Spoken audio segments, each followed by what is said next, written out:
na guys. Tapos na ang ating homemade butchi. Ayan.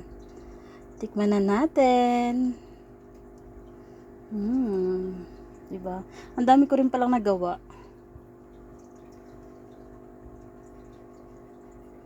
Ayan, mag-start na tayo. Magbabad ng munggo. Di ka na. Ito nga pala yung ating munggo na binabad natin magdamag kagabi para madali siyang lumambot kapag pinakuluan na natin siya mamaya. Papalitan natin siya ng tubig para pakuluan. Ayan, at dalawa-dalawa kasi ang aking trabaho. Hindi ko na siya napakitang lagyan ng sugar. Ito yung sugar na nilagay ko, brown sugar. Ayan, nilagyan ko siya ng 3/4 cup of sugar. Ayan, antayin lang natin ma-dissolve yung water, tapos patayin na natin siya maya para palamigin.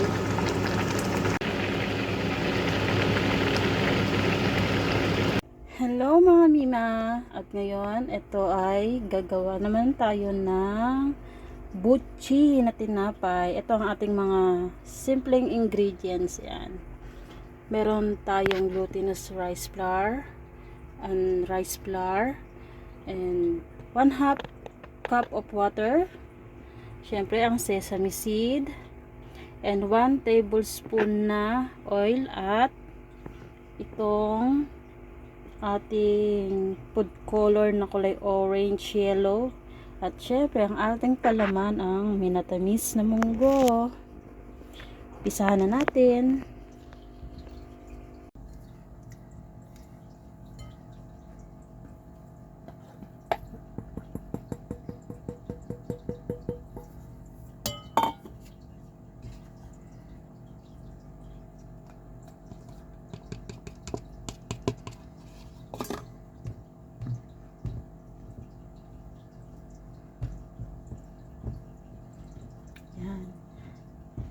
Pag napaghalo na natin ang ating glutinous and rice flour, mag-add tayo ng tubig.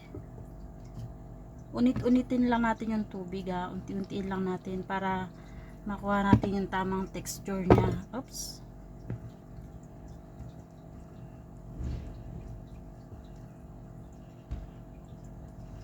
Ayan.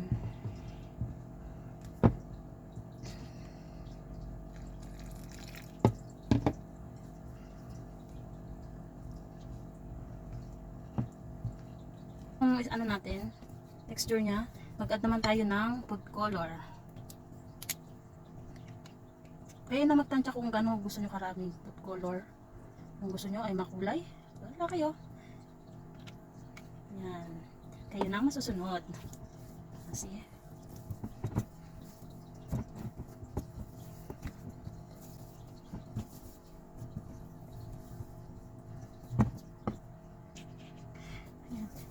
di ba kadalasan kasi sa butchi, munggo na butchi na tinapay, kulay yellow or orange ang color, kaya ayan, ganun na lang din ang ginaya natin kulay niya. Wait lang guys, ang hirap pala gumamit ng spatula sa pagganto, kaya kakamayin na lang natin, but don't worry kasi malinis naman po ang ating kamay.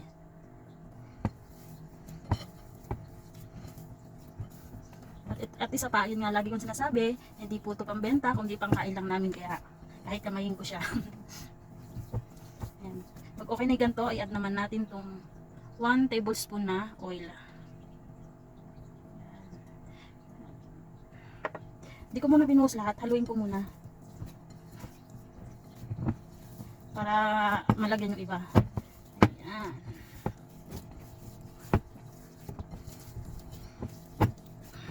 Napaka-easy niyong gawin guys, napaka-easy lang talaga. Ayan. Lagyan natin yung natitira.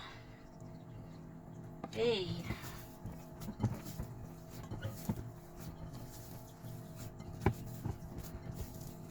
O, tingnan nyo, tingnan nyo yung dough natin, ang ganda. Ayan. Ay, nakakangalay pala. But I think okay na siya. Ayan, okay na siya. Kita nyo naman, oh. Ganda.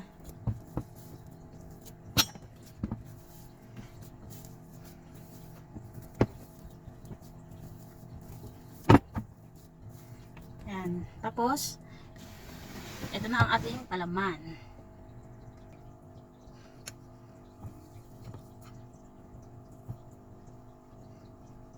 Ito ang gagawin natin sukat niya. 2 scoop na ganito.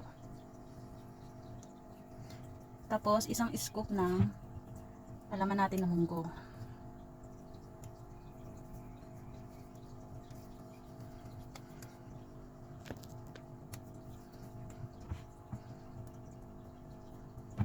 Gaganyan mo lang siya, oh. Tapos lagyan natin ng munggo. Yan. Ngayon, i-close lang natin siya. Yan. Hanggang sa ma-coat natin yung palaman ng munggo. Yan, kita nyo? Ay, huwag ka mabutas. Yan.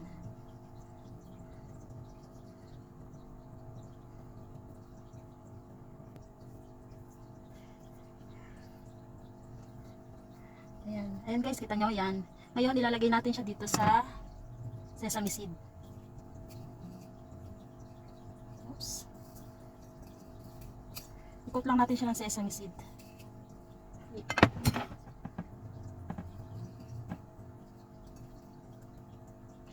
Ayan. Ayan guys, oh. Ngayon, ulit-ulitin lang natin siya.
Kung ako kasama mo, hindi ka gawain kanina. Yung magpunin ng spot ko hindi ka rin Teka dito. Sinabi mo kasi sa pakawin kung makakain mo na sa akin. So, yung tamad. Yung sama sa mga pakawin. Alam mo sa kanila kakakit siya. Pero, sobrang sabihin sa'yo, nakakabis mo eh. Then, sobrang yung sama.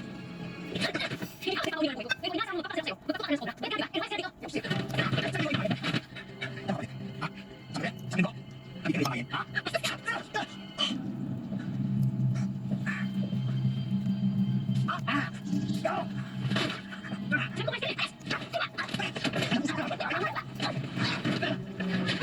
Ano nga nangyayari sa mga laban? Patak ko!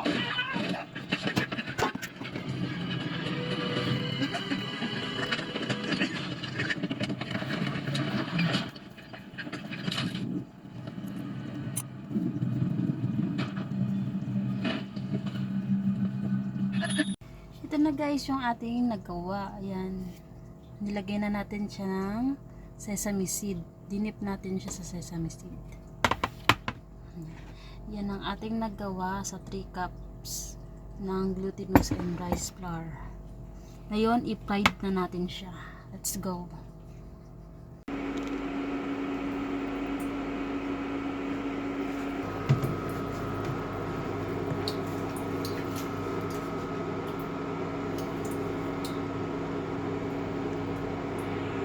Ayan, at mainit na ang ating mantika. Pwede na tayong mag-fry.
Babalik-balik na rin lang natin agad siya para hindi siya masunog agad.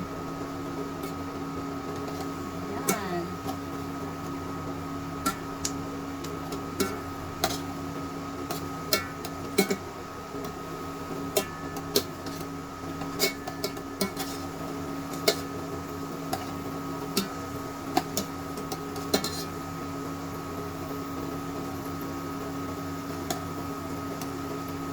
Yan guys, oh.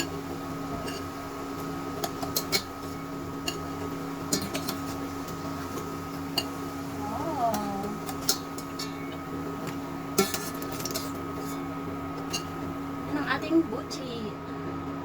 Lalagay ulit tayo. Ito guys, ang lalaki nila. Yan yung mga muna kong gawa, malalaki. Napag-desisyonan ko ng lit-litan ko. Yan, tingnan nyo guys, 3 lang na ilagay ko kasi ang laki niya talaga.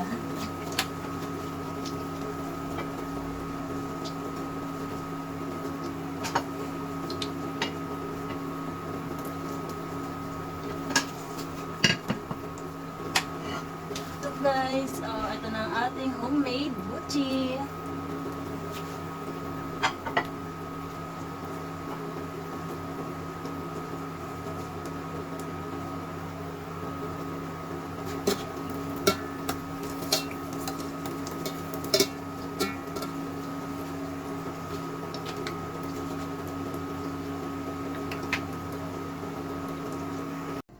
Ito na guys, ang ginawa nating buchi. Tikman na natin.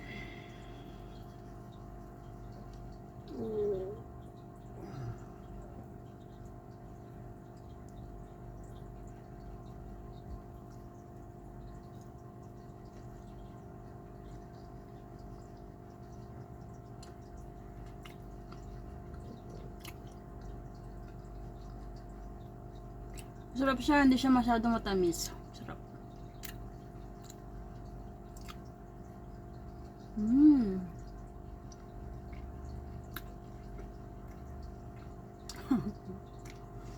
Alam niyo, simula na nakabili ko ng mga gamit ko pang bake. Parang nawili ako mag-bake-bake talaga. Kapag day off lang kasi may trabaho, alam niyo na.